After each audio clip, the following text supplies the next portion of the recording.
Welcome to Chain Reaction, the Foreign Policy Research Institute's flagship network of podcast series examining the political, security, economic, and social trends shaping Europe and Eurasia. Throughout the year, we're talking with experts about developments in Russia's war in Ukraine, the new European security order, the past, present, and future of the Baltic states, Russia's political economy, and great power competition in the region. Join us each month for Bear Market Brief, Baltic Ways, Report in Short, and of course, our flagship, Chain Reaction. New episodes are available each week on Apple Podcasts, Spotify, or wherever you get your podcasts. This week on Chain Reaction. NATO has been called the most successful alliance in the history of the world. Over its 75 years of existence, it has been a key factor in keeping peace in Europe, from deterring a Soviet attack during the Cold War, to intervening to stop the bloody Balkan Wars of the 1990s, to providing key support to Ukraine as it fights for its survival against a brutal Russian invasion. But the alliance faces perhaps unprecedented challenges at the moment, from a Russia bent on undermining or destroying it altogether, to a new U.S. administration that not only has questioned NATO's core principles, but has often echoed Russian narratives in the process. To discuss NATO's past, present, and future, I'm joined on Chain Reaction today by Dr. Rick Landgraf. Lieutenant Colonel retired Walter Rick Landgraf is a senior fellow in the Foreign Policy Research Institute's Eurasia program and commentary editor at War on the Rock. Previously, he was managing editor of the Texas National Security Review. In a 20-year career in the U.S. Army, Rick served overseas in the United Kingdom, the Republic of Georgia, Belgium, Afghanistan, and Iraq. He also completed tours at the Pentagon and the Defense Intelligence Agency. Rick holds a PhD in Planning, Governance, and Globalization from Virginia Tech. Rick, thanks for joining me today on Chain Reaction. Bob, it's great to be here. Thanks for having me. You recently completed a podcast series on NATO. Can you give us an overview of it? Who were your guests, and what were the major themes you discussed with them?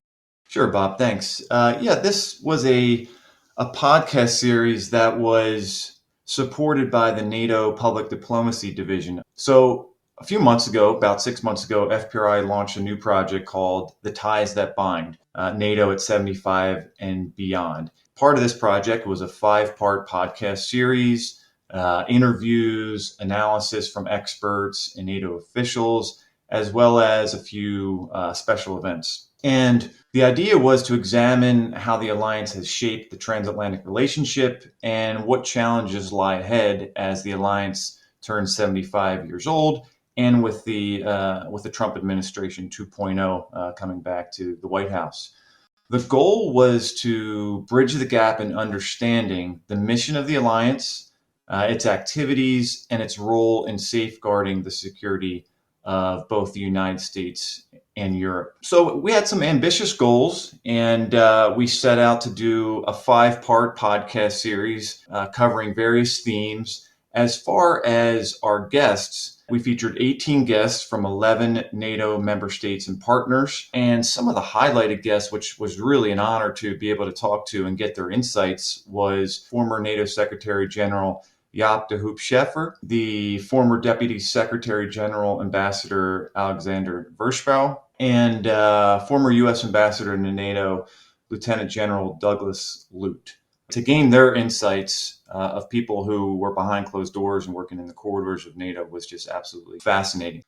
We also felt it was necessary to get a sense of what current NATO officials are, what it's like to work in the halls of NATO and what it's like to work in this really sprawling international organization.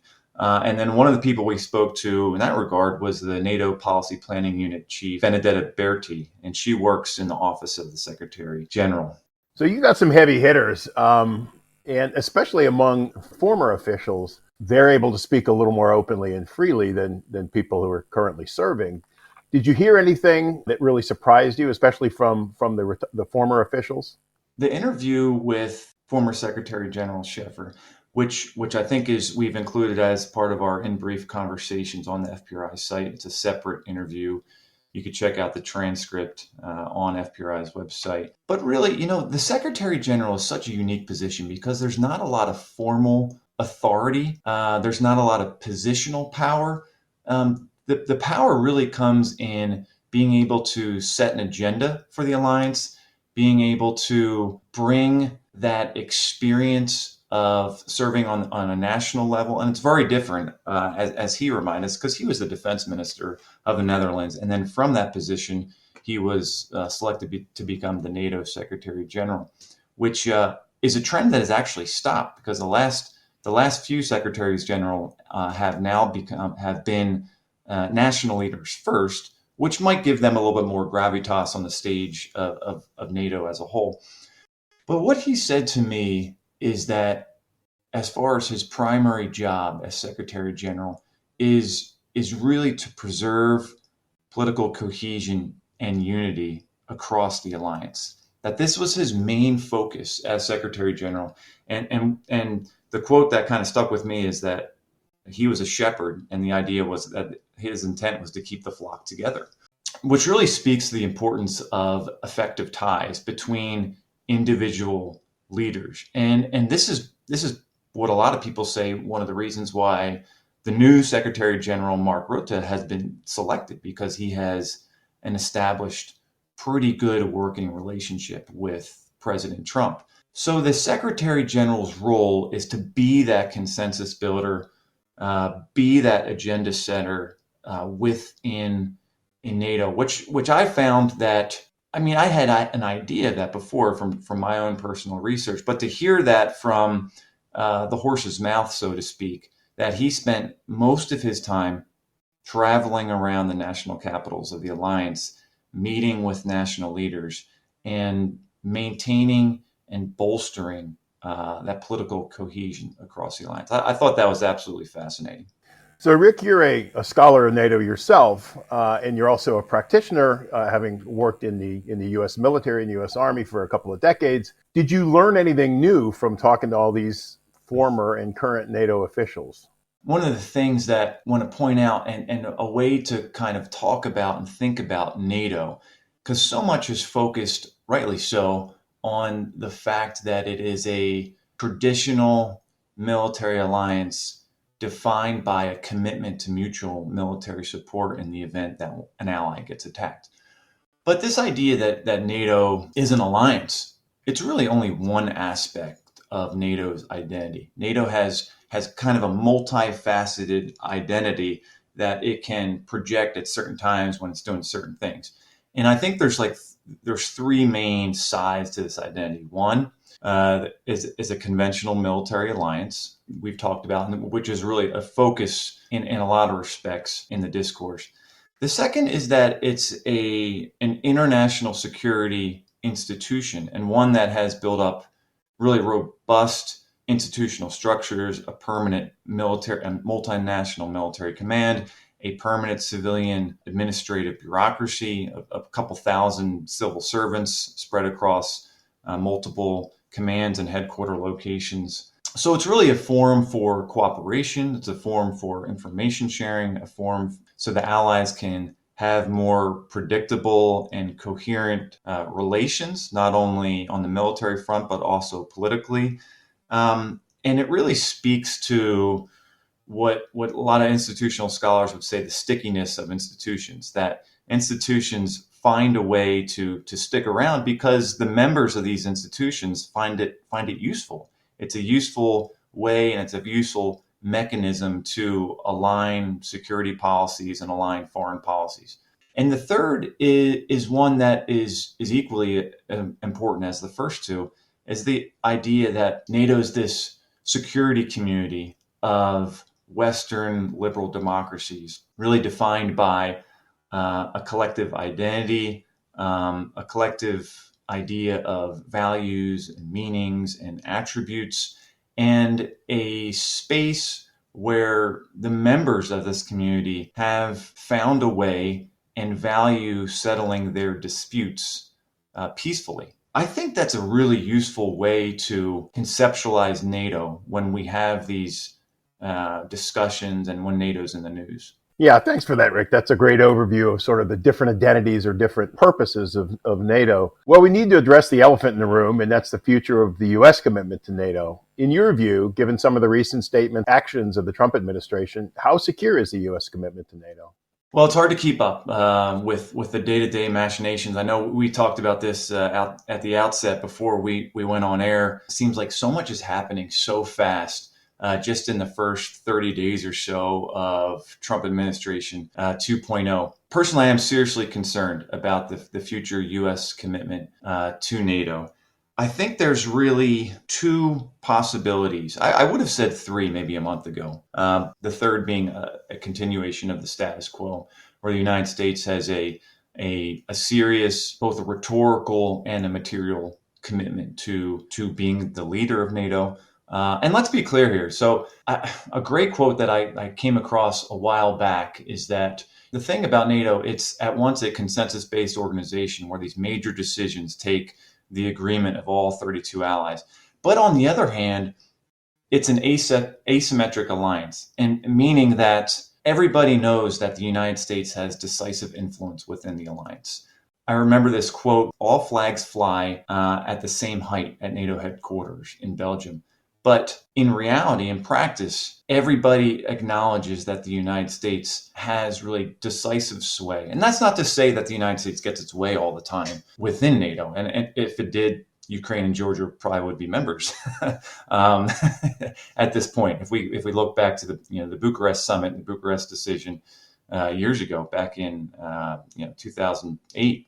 But all that to say is that the United States, over the course of NATO's existence for 75 years, has been the leader of the alliance, really shaped the alliance's agenda.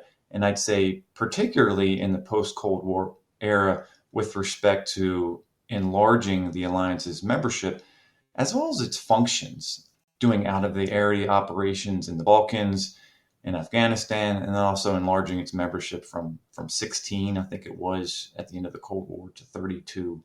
Now, the United States has taken the lead in that development. And I think what you've seen happen just over the past 2 weeks or so is that there is really, I think it's become mainstream further back in U.S. political discourse, this idea that the Europeans need to do more. The idea that Europeans need to step up to take the lead on European defense.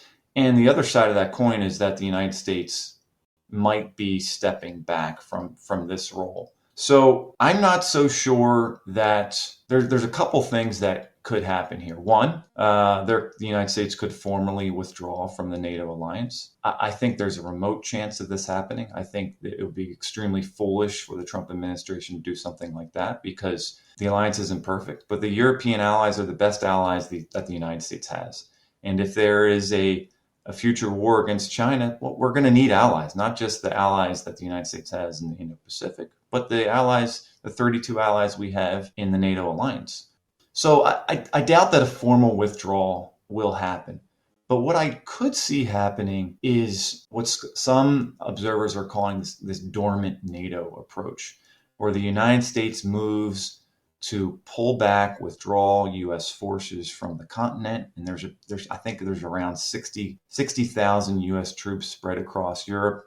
Most of them are in either Germany or Italy, but there's about 10K in the UK. There's a couple thousand in Belgium and Spain. So perhaps a move to withdraw forces from the continent and to really disengage from NATO activities and even high-profile activities. There's the upcoming summit in The Hague this summer. I would not be surprised if President Trump does not attend that. I would not be surprised if the annual meetings of foreign ministers and defense ministers that U.S. officials don't attend these things. So really an absence of the U.S. presence, both at the national leader level and then maybe with U.S. forces, but still maintaining official membership. And I think the key part of maintaining that official membership is maintaining that U.S. nuclear security umbrella over the alliance through the nuclear triad. So all that to say, that's a big windup. But I think what we could see over the next 4 years, the United States approaching NATO membership and really its leadership in the alliance, essentially walking away from the leadership role, but still being a member of the club. Since you brought up the nuclear issue, there's been some rumblings in recent days and weeks, given what you've just so expertly laid out about the the evolving U.S. approach, rumblings of things that I frankly never thought I would hear in my lifetime. Serious people in Germany talking about developing an independent nuclear capability. Serious people in France talking about deploying French nuclear weapons on German soil to extend deterrence, the nuclear deterrent to France. And it's something that I've started to think about a lot recently since these discussions have started to unfold is that, we're fixated right now, the Trump administration is on the costs of NATO membership and the costs of U.S. leadership. But the benefits in terms of nuclear non-proliferation, in terms of not giving allies, partners, and then other countries, Ukraine comes to mind, an incentive to develop their own nuclear deterrence because they're covered by a U.S. extended nuclear deterrence is, I think, something that we're not paying enough attention to and could have some really, my sense is not only in the aftermath of the war in Ukraine, if Ukraine doesn't get enforceable security guarantees backed by a credible deterrent force, but also in the aftermath of a U.S. either walking away from or, as you said, reducing our role in NATO, we could see a wave of nuclear proliferation in Europe and elsewhere. And I wanted to get your thoughts on that. And it doesn't seem like that's good for global security. The more nuclear weapons in more hands seems to be not a good thing. There are scholars like John Mearsheimer who would argue it is a good thing. The more nuclear powers there are, the less likely it is they're going to go to war because nobody wants to go to war with nuclear power. But nuclear powers have routinely been defeated by non-nuclear powers in war. It's not all that uncommon. And so I wanted to throw that out there and get your thoughts on that, on the nuclear issue and what could be the sort of secondary and tertiary effects of some of the things we're discussing here, U.S. reducing its role or walking away altogether from NATO. Yeah, we're in a state of affairs where public figures, the new German chancellor, is saying things that are really unimaginable. Only a few months ago, saying that Germany and Europe need to be independent from the United States as far as security policy goes. And it's the strategic deterrent, the nuclear deterrent, that underwrites the NATO alliance, the threat of retaliatory nuclear strikes if a NATO ally is attacked. This is the deep foundation of Article 5. This is the deterrent. The deterrent is that capability, but it's also the faith and the commitment that that capability could be used in the event of an attack that triggers Article 5. Is NATO credible without that deterrent? I doubt it. I don't think so, but I don't know, because obviously Britain and France are both nuclear powers. They have nowhere near the number, the nuclear arsenal that the United States or Russia has. Would that be enough? Would the European powers, would that be okay? Would that be permissible, let's say, for France to station nuclear forces in Germany, or the British and the French pooling the resources, and given all of the history between those two countries, very complicated histories, given France's role within NATO. Let's not forget that France walked away from the military side of NATO for many, many years. So given France's historical role within the alliance, given the fact that Germany and France historically have gone to war a number of times, Germany started 3 wars before World War II on the European continent. So we're really in uncharted territory, I think, as far as this goes. And like you said, there are second, third order effects of the United States seriously reconsidering its role in NATO in a lot of different dimensions. And the gravest of those is this nuclear dimension, for sure. And one of the things I think that makes the U.S. extended nuclear deterrence posture credible is that the U.S. has a range of nuclear options sort of up the escalation ladder, right? It's not just a few thousand ICBMs. It's a triad of deterrent. It's air launched, it's sea launched, and then it's ground launched nuclear capable weapons. It is lower yield and probably now again intermediate range nuclear weapons. And so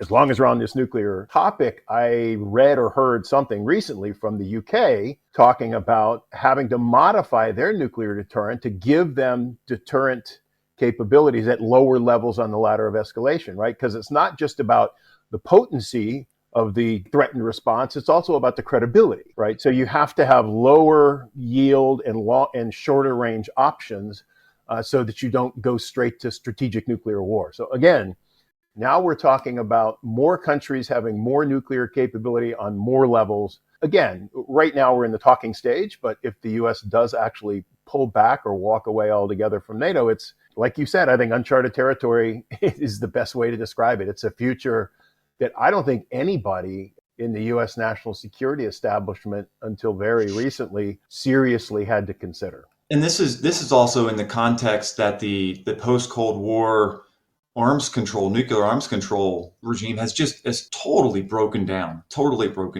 And you know, one of the big accomplishments, I think, of the Obama administration during his reset, which obviously ultimately failed, was the New START treaty, is by negotiating the New START treaty with Russia to put the brakes and to put some restraints on nuclear arms. And these treaties, these guardrails have totally broken down.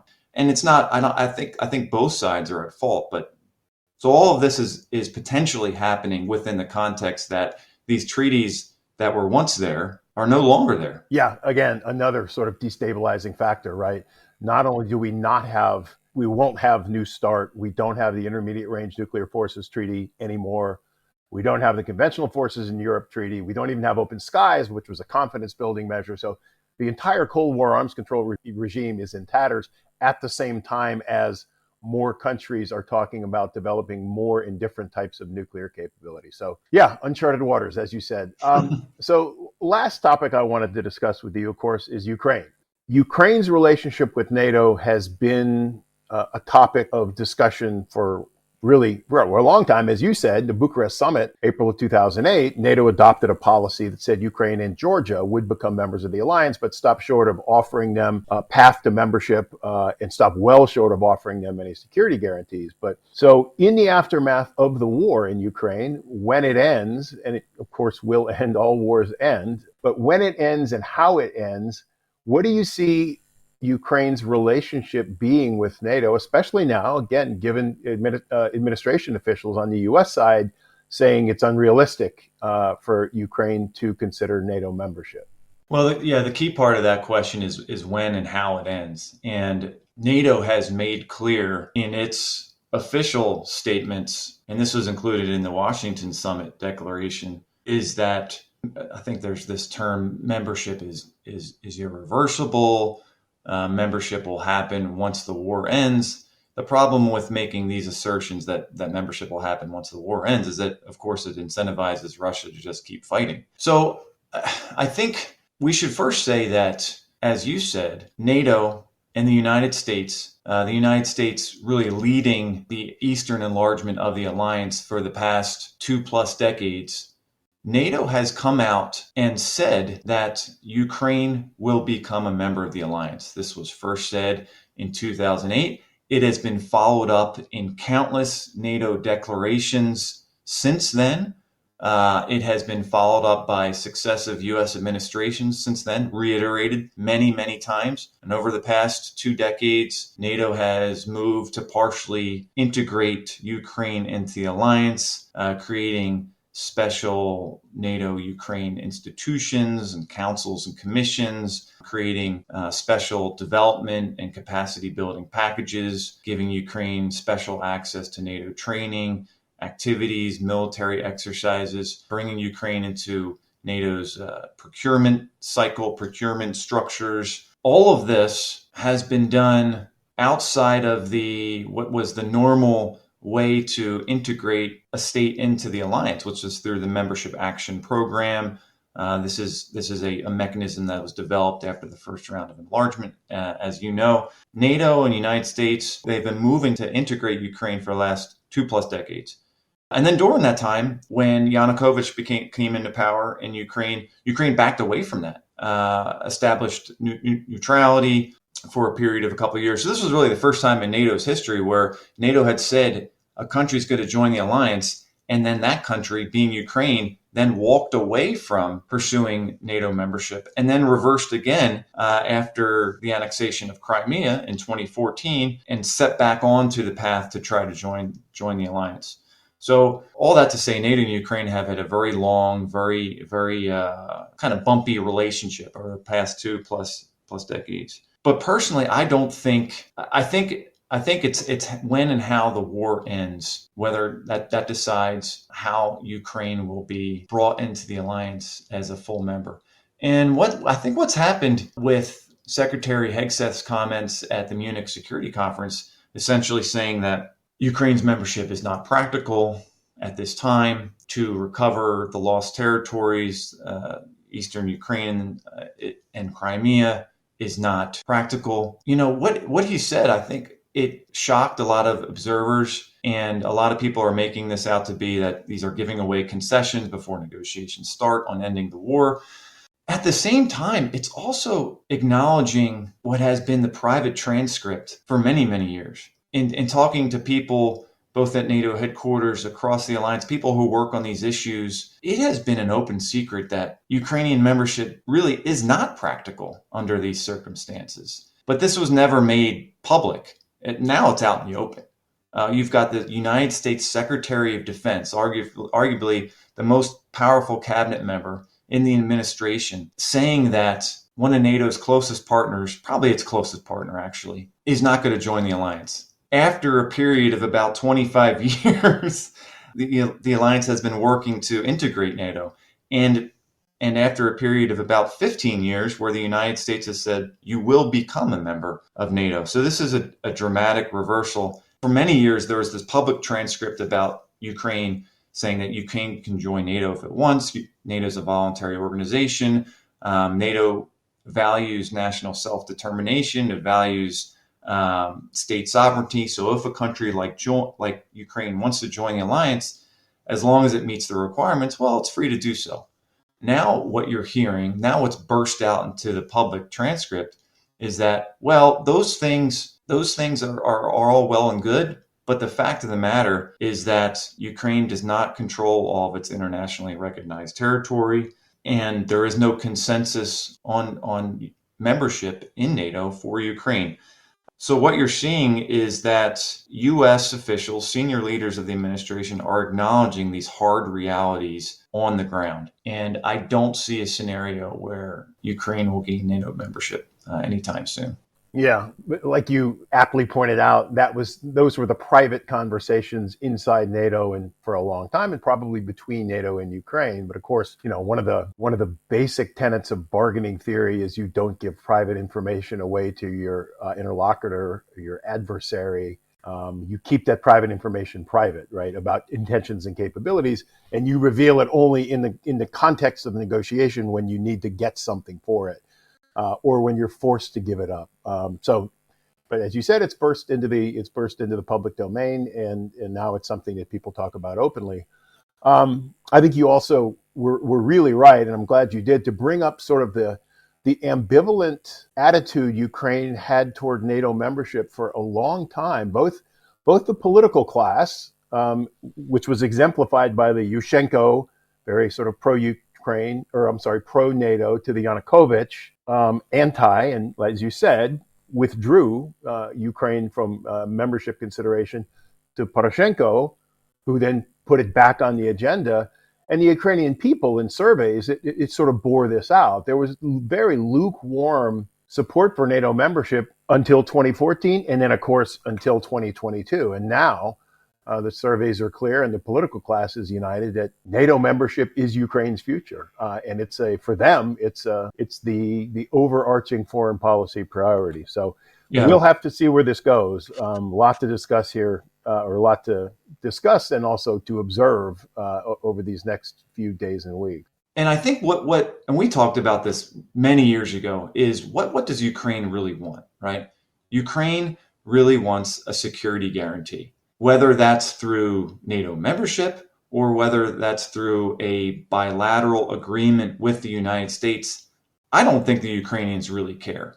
It seems that neither one is going to happen. it seems that the talks are moving in the direction where there might be a European-led, quote-unquote, peacekeeping force in Ukraine. This is something that Trump has seemed to maybe agree to, but that also seems like it's a non-starter for Putin, which puts the United States in sort of a strange position. But I think whatever European plus American force ends up in Ukraine as part of an agreement, I think the U.S. is going to play a role in it. I think the U.S. is going to play a role as far as critical enablers, as far as logistics, intelligence support, especially overhead intelligence collection management, intelligence analysis. So I think there's going to be a role. There could be a role for U.S. Special Forces. There seems to be within the Trump administration a real preference for pulling back boots on the ground,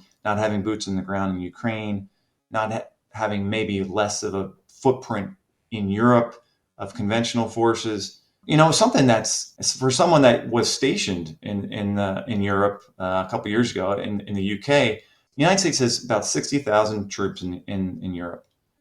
Where are these people going to go? This is an important question, that there's not empty barracks and empty bases, stateside at Fort Liberty and all these other places that these people can just go to. And it's not just troops, it's their spouses, it's their family members, it's the schools, it's all the other support structure around these bases that have been, the ones in Germany have been there for, 70 years. And these people just can't just pack up and leave. There's nowhere for them to go. So if the idea is to pull back on the U.S. footprint in Europe, well, where are they going to go, first of all? And second of all, is that they're not just there for the security of Europe. The United States military footprint in Europe is also forward projection. If there is a crisis scenario that breaks out in North Africa, in the Middle East, or in Asia, those forces are that much closer to the front than they were if they were back stateside. So it's myopic, and it's just foolish to talk about stuff like this, I think. Yeah, it's a great point. The last point, especially, I think, about our basing in Europe is forward basing for other contingencies potentially outside of Europe. As you said, the Middle East in 2003 in Iraq, a decent number of the forces that were involved in the invasion came from Europe. And as far back as 1991 in Desert Storm, the same thing happened.